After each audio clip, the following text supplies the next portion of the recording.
تو میرے دوستو پچھلے سال میرے ساتھ فلپائن کے 3 احباب اور 4 انڈونیشیا کے میرے ساتھ جماعت میں گئے تھے، ساتھ تھے. تو وہ فلپائن کا جو آدمی تھا اس کا نام سعید تھا، اسکول کا استاذ تھا. جب بھی کسی کے پاس جاتے، کسی ملاقات میں یا بیان میں، ایک ہی بات کرتے تھے، اللہ بڑی بڑی دکھ کی بات کرتے تھے کہ دیکھو بھائیو، دین کی محنت کرو ورنہ ہمارے جیسے ہو جاؤ. سب کو ایک ہی بات کرتا تھا، دین کی محنت کرو، ایمان بناؤ، ایمان ضروری ہے، ایمان بناؤ، ایمان ضروری ہے. ایمان کے بغیر بگڑ جاؤ گے. ایک آٹے کے تیلی سے ایمان سے خارج ہو جاؤ، پتہ ہی نہیں چلے گا کون درست ہے کون غلط ہے، کس کا ایمان مضبوط ہے، بگڑ جاؤ گے. تو انہوں نے کہا کہ فلپائن 300 سال پہلے مکمل مسلمان ملک تھا.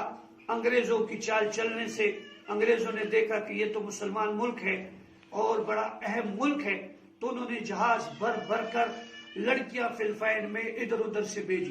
وہ واقعی بہت لڑکیاں ہیں.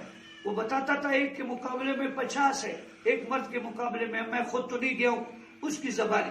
انہوں نے کہا طارق اتنی عورتیں ہمارے پاس ہے، نکل نہیں سکتے ہیں، اتنی بے دینی آ گئی ہے، لڑکیاں ہی لڑکیاں، کرسچنوں کی محنت ہے، جہاز بھر بھر کے انہوں نے ہمارے پاس بھیجا ہے. 300 سال پہلے پورا فلپائن مسلمان ملک تھا اور کیپٹل کا نام تھا امان اللہ. آج کیپٹل کا نام منیلا ہے. امان اللہ شہر تھا، بڑے بڑے مدرسے تھے، خانقاہیں تھی، لوگ بڑے فائدہ حاصل کرتے تھے. فرمایا 1965 تک، پورے 1960 تک پورے فلپائن میں ایک مسجد رہ گیا تھا جو منیلا میں تھا. اللہ کے فضل و کرم سے 1965 میں پاکستان سے پہلی دفعہ 7 مہینوں کی جماعت فلپائن آئی. ان کی محنت سے لوگ جو ہے دین کی طرف راغب ہونا شروع ہوئے. اب امان اللہ شہر میں، اس نے کہا نام تو منیلا ہے لیکن وہ امان اللہ کہتے تھے، کیا ہم مسلمان امان اللہ ہی بولتے ہیں اس کو. امان اللہ شہر میں اس وقت 10,000 مساجدیں بن گئی. پوری فلپائن پھر مساجد سے بھر گیا. پرانی بند مساجدیں کھل گئی، جو 300 سال پہلے مساجدوں کو تالے لگے تھے وہ بھی کھل گئے. فرمایا طارق ہم تو ہفتے میں 2 گشت کرتے ہیں، ایک بیرونی گشت، ایک اندرونی گشت. فرمایا عیسائی NGOs اور ان کی ایک تنظیم کا نام بتایا، واچ ٹاور، جو بہت محنت کرتی ہے کرسچنوں کی. کچھ بھی نہیں ان کے پاس، وہ دن میں 5 دفعہ ہر مسلمان کے لیے دروازہ کٹکھٹاتی ہے، ہر آدمی کے لیے کٹکھٹاتی ہے کہ دیکھو لڑکیاں چاہیے تو لڑکیاں لے لو، نوکری چاہیے تو نوکریاں لے لو، مکان چاہیے تو مکان لے لو. اب ان کو بھی پتہ چلا کہ اس وقت جو مسلمان ہے وہ تبلیغ والے مسلمان ہیں، ایمان والے مسلمان ہیں، وہ ہمارے قابو نہیں آئیں گے.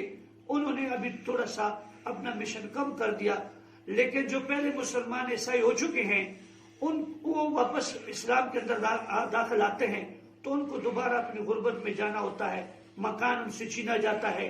اگر کسی کی بیوی ہو تو عیسائی ہو تو وہ چلی جاتی ہے، اگر بیوی مسلمان ہو جائے تو نوکریاں چلی جاتی ہے. فرمایا طارق ہم بہت مشکل میں ہیں، ہمارے لیے دعا کرو. تو میں نے ان کو کہا کہ جیسے مکہ والوں کو اور مدینہ والوں کو سعید، میں نے کہا جس محنت سے اللہ نے عزت دی اسی محنت کو اختیار کرو. بہت فکر کرتا تھا، سارا دن گشت کرتا تھا کہ خدا کے لیے ہمارے حال پر رحم کرو، جماعتیں بیچ دو. لوگ ایک بوری کے آٹے سے اپنا اسلام چھوڑ دیتا ہے. میرے دوستو جیسا بھی ہو تبلیغ میں کام کرو. میں بھی بیمار ہوں، دل کا مریض ہوں، 3 وال میرے بند ہے. اور میرے چینل کو شیئر کیا کرو، سبسکرائب کیا کرو تاکہ آگے چلے، لوگوں کو پتہ چلے اسلام کیا ہے. صحابہ کی محنت، ایک صحابی رضی اللہ تعالیٰ عنہ پورے کے پورے 7 ملکوں کے ہدایت کا ذریعہ بنا تھا. اور میں نے سنا، دیکھا نہیں ہے کہ اس کا قبر اور ایک حضرت عثمان رضی اللہ تعالیٰ عنہ کا بیٹے کا قبر عبد الرحمن کا، یہ جنوبی افریقہ میں بالکل سمندر کے کنارے ہیں. اور فرمایا سمندر کے اندر گھوڑے کو پاؤں ڈالے. فرمایا اگر اس سے آگے بھی دنیا ہو تو یہ سمندر میرے آڑے نہ آ جائے، میں اللہ کے دین کو لے کر پوری دنیا میں پہنچوں گا. تو میرے دوستو گزارش یہ ہے کہ گھروں میں اعمال کرو.